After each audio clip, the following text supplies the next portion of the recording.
여러분 매일 당근 주스 마신다면 잠시 멈춰주실래요? 이 영상을 그냥 지나치신다면 당신의 소중한 건강을 위험에 빠뜨릴 수 있으세요.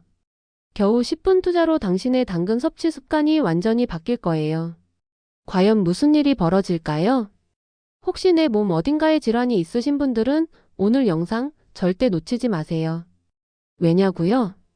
당근은 분명 우리 몸에 약이 되는 좋은 식품이지만 내 몸 상태에 따라 오히려 치명적인 독이 될 수도 있거든요.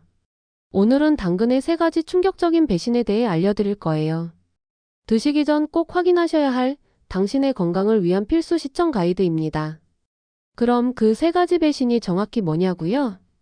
정답 공개하기 전 먼저 이것부터 아셔야 하세요. 당근은 분명 좋은 식품 맞아요. 베타카로틴, 섬유질, 비타민 다 좋죠.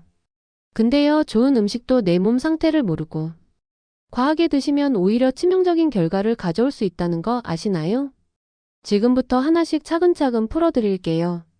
첫 번째, 신장 기능이 약하신 분들께 뜻밖의 문제가 생길 수 있어요. 당근에는 칼륨이라는 성분이 풍부하게 들어있는데요. 건강한 사람에게는 전혀 문제 없어요. 오히려 좋죠. 하지만 신장이 약하신 분들은 이야기가 달라집니다. 만성 신장병이 있거나 투석 중이신 분들은요, 칼륨을 몸 밖으로 제대로 배출하지 못하거든요. 그러면 혈액 속에 칼륨이 비정상적으로 쌓이게 되는데 이게 심장 리듬에 치명적인 영향을 줄 수 있어요. 특히 당근 주스는 생 당근보다 훨씬 농축된 형태라서요. 하루 한 잔만 마셔도 칼륨을 한 번에 너무 많이 섭취하게 될 위험이 커집니다. 그래서 마시기 전 확인이 정말 필수인 거예요. 여러분 혹시 주변에 신장질환이 있으신 분 계신가요? 그렇다면 꼭 이 내용을 공유해 주세요. 그분들의 건강을 지키는 중요한 정보가 될 수 있습니다. 자, 그럼 신장질환이 있으신 분들은 당근을 아예 못 드시는 걸까요? 아니에요. 방법이 있어요.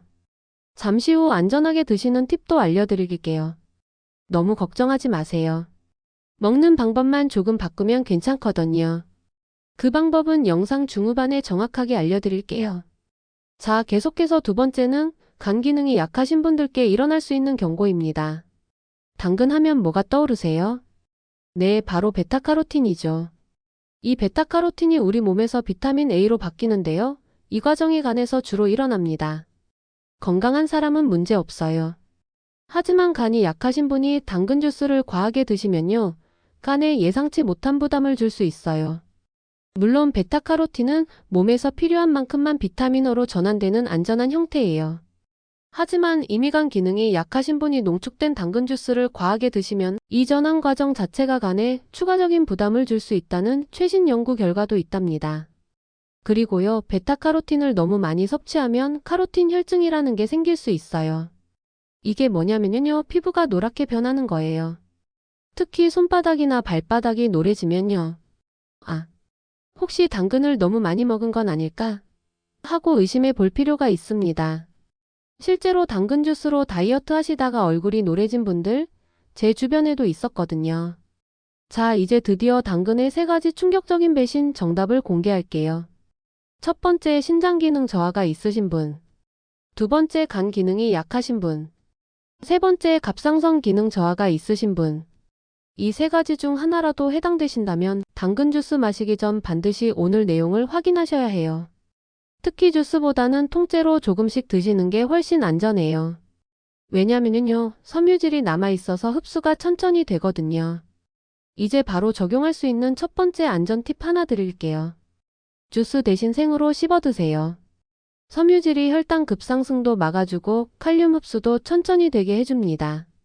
세 번째는 갑상선 기능 저하가 있으신 분들께 찾아올 수 있는 문제입니다. 갑상선 기능이 떨어지신 분들 중 일부는요, 당근을 과하게 드시면 피로감이 늘거나 피부 변화가 생길 수 있어요. 물론 일반 식사 수준의 적당량은 대부분 안전하답니다. 그리고요, 이거 중요한데요, 혈압약이나 당뇨약 드시는 분들도 마시기 전 확인하셔야 해요. 당근이 약물과 예상치 못한 상호작용을 일으킬 수 있거든요. 특히 와파린 같은 혈액 응고 약을 드시는 분들은 꼭 주치의와 상담하세요. 물론 전문의 상담이 가장 중요해요.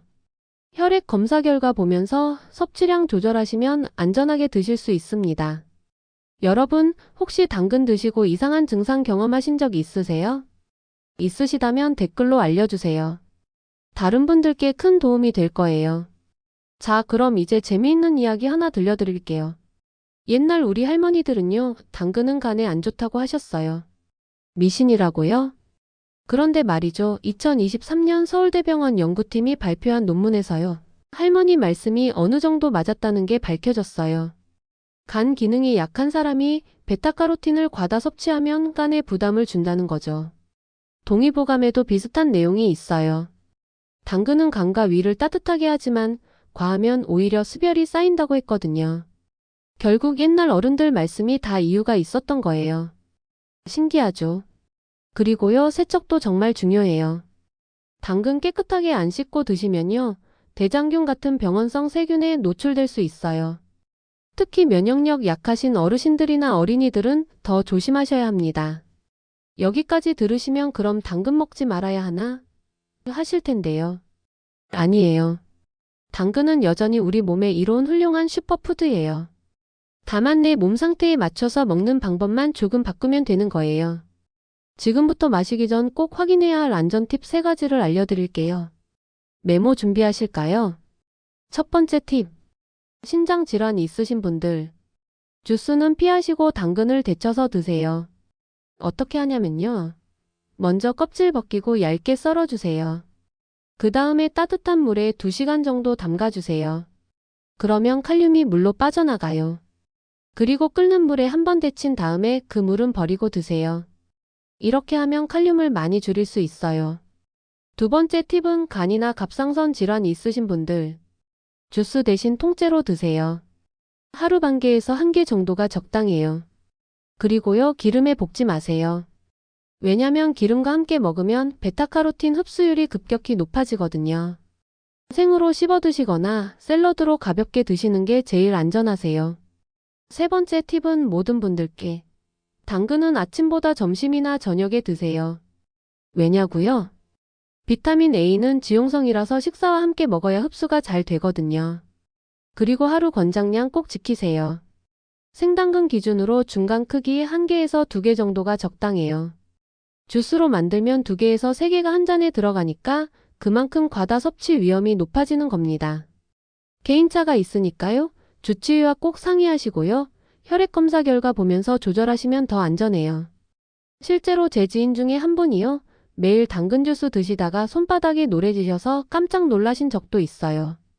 병원 가서 검사 받으니까 카로틴 혈증이더라고요.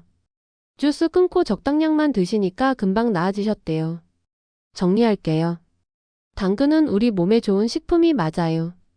다만 신장, 간, 갑상선 질환이 있으시면 주스보다는 통째로 적당량만, 그리고 조리법을 조절해서 드시는 게 핵심입니다. 좋은 음식도 내 몸 상태를 모르고 과하면 오히려 당신을 배신할 수 있다는 거 꼭 기억하세요. 당근 주스 마시기 전 오늘 말씀드린 3가지 질환 꼭 확인하시고요. 안전한 식습관으로 건강 지키세요. 오늘 영상 도움 되셨나요? 그렇다면 구독과 좋아요 꾹 눌러주시고요. 궁금한 점 있으시면 댓글로 남겨주세요. 안전한 식습관으로 건강 지키시고요. 다음에 또 만나요.